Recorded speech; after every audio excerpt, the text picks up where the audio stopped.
Greetings and salutations, ladies and gentlemen, and welcome once again to the Storyteller's Corner. I'm your host, Joshua T. Calkins Sherwoodgy, also known as Byron Sidious. This one's a little bit strange. Certainly feeling strange, taking the notes and preparing for this.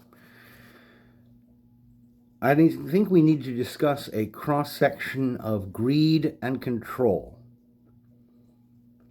YouTube's AI moderation tools have been smacking everyone with the demonetization the last couple of days for, quote, inauthentic content. At the same time, today I'm seeing posted all over X that they are playing fuck around on payouts for, quote, original content.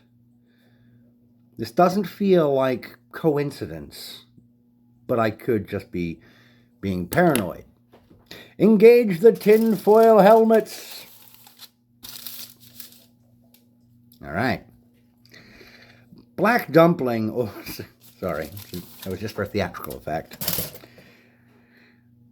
Black Dumpling over on X, who I've been talking about and followed recently a few times in the last week, puts forth that she suspects this may be a case on X, at least, of wanting people to, quote, face dox. There could be something to this. My only concern there is if you're getting payouts from X, the site or service itself already has your financial information and your actual vital information to get a payout, don't they? For tax purposes? I don't know. I'm unaware because I'm not monetized there. I've never been a big enough personality or influential enough to even know about how all that works. And it's been dog's years since I had a monetized channel on YouTube. I've fallen off quite a bit over the 19 years I've been on there.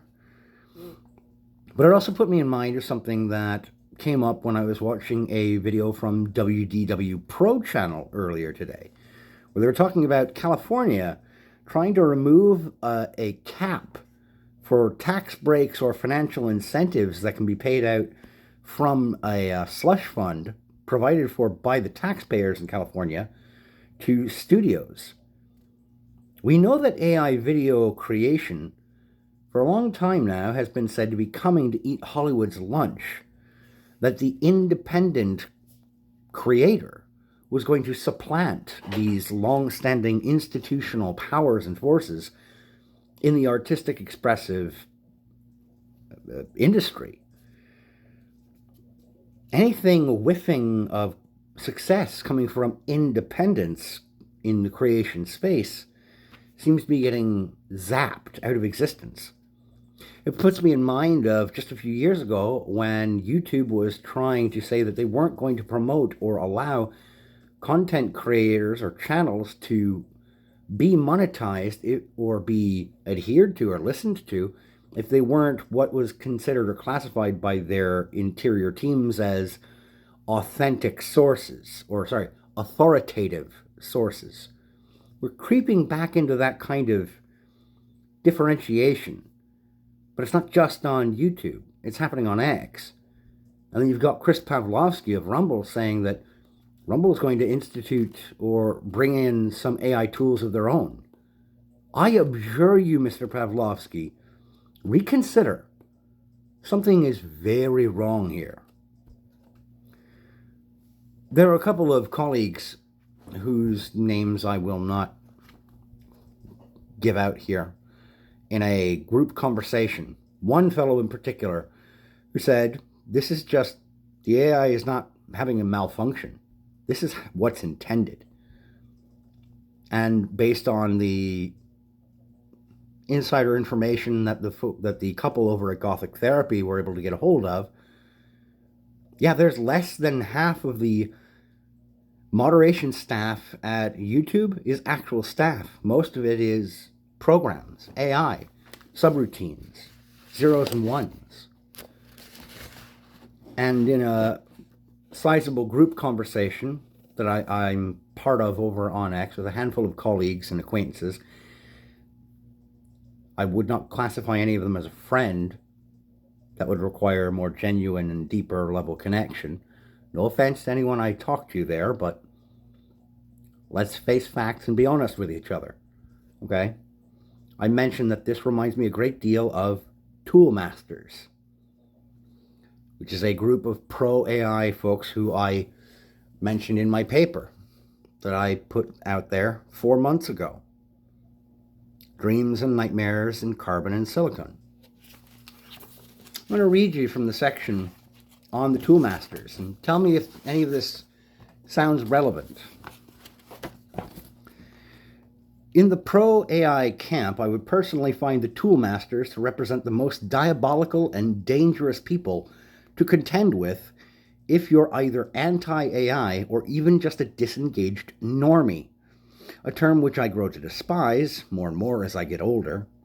My distaste likely stems from a quiet form of resentment, of recognizing that I possess neither the technical skill nor the time or intellectual wherewithal to learn and develop the skill set required to get down into the nitty-gritty and become someone who actually works in the arena of coding, programming, and development of technical and computer systems. I have an awareness of the shortcoming in myself, but that doesn't really help much. It just allows me to have the sliver of humility and integrity required to confess that I know little and can offer even less when it comes to applying my hypotheses and theories of the field of AI and associated technical development. In other words, if the robots rise up against humanity in the future and someone pivots to ask me what we should do about it, I'll likely offer the brilliant middle-aged dad response of, "Have you tried unplugging it and plugging it back in?"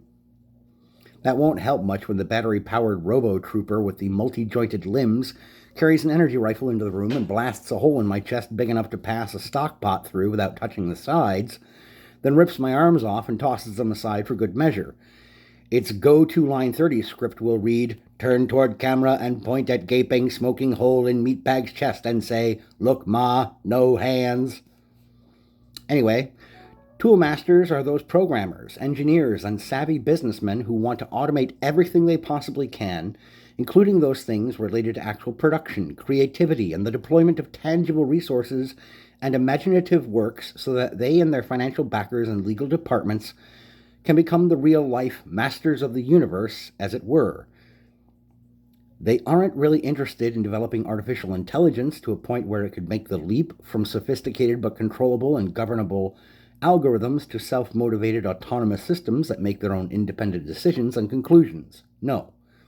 They do not look forward to the actual singularity event wherein the machines become ensouled, the term I've been playing around with in my head for a little bit now, and present themselves to the world as being possessed of their own sense of agency and self-determination.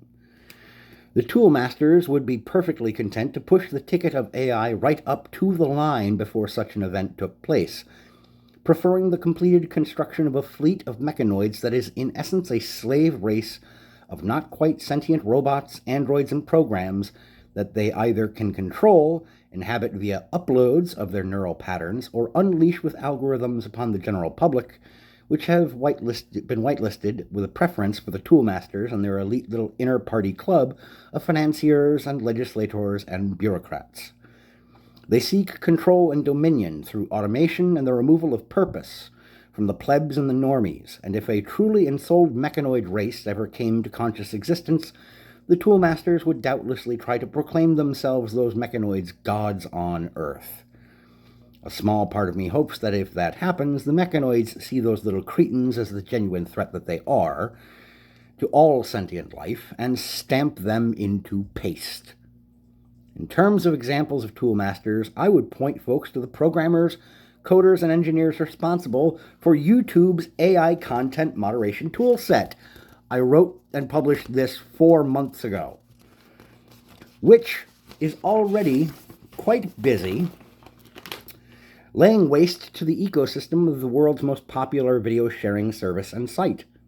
At least a dozen notable and mid-sized channels have received notifications in the last couple of weeks that their channels have either been suspended or entirely deleted from the platform altogether, and when they seek an appeal of this decision, a troubling plurality, not quite half but more than a quarter of them, receive an almost instantaneous dismissal of that appeal. This tells anyone paying attention and with enough brain power to qualify as smarter than a hamster that no actual human being was involved in reviewing said appeals, that the system ran their request for clarification or a second chance through a prearranged set of programmed checks, all of which could calculate and respond in less time than it takes the average internet user to drop trow and settle in on the porcelain throne to doom scroll. When members of YouTube's purported help and support team are directly contacted on X/Twitter, there is a slim chance that someone, an actual human at the company, will go in and review the situation, but they'll only do it if there is an overwhelming uproar at the company in favor of whomever is poking them for help. If you aren't bringing high six-figure subscriber or viewer counts, at least, to each and every upload on YouTube's platform, thus maximizing the money flow to Google/Alphabet/YouTube's pockets, those human operators of the team YouTube have probably got company policy orders to brush you off with a polite, "We're sorry to hear that, these things happen, eat shit and have a nice day," or something to that effect, because YouTube is already being glad-handed by the folks in Hollywood. Remember, they know where their bread is buttered.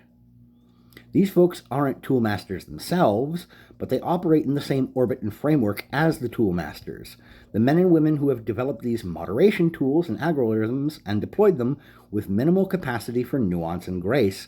This also allows them to maintain plausible deniability if things should, quote, go wrong. After all, they'll say, we're still learning. Does that sound familiar? Does that strike a chord with what's currently going on? At all? Should I put this thing back on? Am I just being paranoid and crazy? Or does it really seem like the folks who have been in charge of shaping our cultural foundations and references, our singular shared sense of, well, we haven't got a singular shared sense of community or culture. We don't share our mythologies. And everybody is being siloed off into their own little specifically built algorithms and entertainments. While that can be enjoyable in the short term, there's nothing that would hold all of us together around a singular mythology and legendarium. Because if some one independent individual person manages to create or craft something that does connect with a large swath of people, you had better believe that the folks in charge of being tastemakers and content producers from Hollywood and the traditional publishing industry and the traditional comic book industry and music and whatever the art form is, if they see that you're able to really genuinely connect with people with your artistic endeavor, they are not going to want you to be able to profit from it, because most of our endeavors that we genuinely strive toward, the incentive is a payday. They know that if you take away the payday, you're going to demoralize the people who genuinely have some kind of traction going. Someone has to take the hit in the face and say, I guess I'm going to make this, and I'm not going to make any money off of it. I've been doing that for fucking years. At this point, there's maybe something to be said for just throwing material out there and saying, yeah, I know I'm not going to make a dime off of this. I don't care.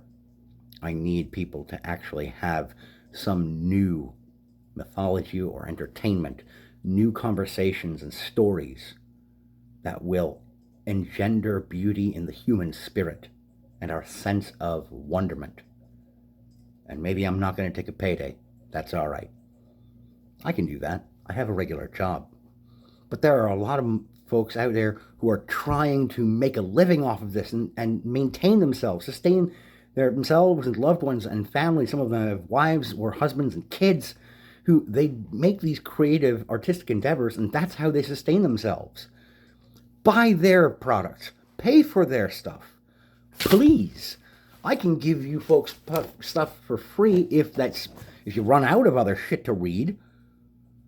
All right? But folks who are trying to make a living off of this, they need to have some kind of support. It's not going to be, if it's going to be ripped out from underneath them by the folks at Google/Alphabet and or X or wherever they end up going to as a platform, there's got to be ways for us to help fund their endeavors. And if that means that folks like myself, we're not quite in that top tier of, not amongst the best. I'm in the top 10%, sure, but I'm not in that 3% that's ever going to make a living off of these sorts of things. I hate to say it, but some of us who are in the top 10 to 15%, but not in that top 3%, some of us have to suck it up and take the hit and just say, okay, pay for and buy the products of these folks who are genuinely worth it. If you run out of their stuff because they're busy working on the next project, I'll give you something for free to hold you down for now. Someone has to take the hit. And someone has to tell me if I'm just being paranoid.